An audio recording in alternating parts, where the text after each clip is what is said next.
Man has become more online addictor than offline afflictor. But remember that death is not online, life is not online, heaven is not online, heaven is not in the tube, it's real. జీవితం YouTube కాదు, జీవితం online కాదు, మరణం online కాదు, పరలోకం online కాదు. ఇవన్నీ వాస్తవాలు.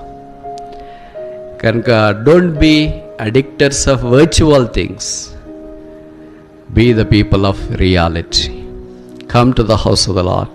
దేవుని మందిరంలోనికి రండి, దైవ సాన్నిధ్యాన్ని అనుభవించండి, దేవుని కొరకు జీవించడానికి ఇష్టపడండి. మీరు తీర్మానం చేసుకోండి. అలా వాళ్ళు రావట్లేదు, వీళ్ళు రావట్లేదు అన్నీ మనకు అనవసరం. ఎవరు వచ్చినారు ఎవరు రాలేదో అనవసరం. వాళ్ళని చూసుకునేవాడు దేవుడే. మన సంగతి ఏంటి? What about me? దావీదు అదే అన్నాడు కదా, నేనైతే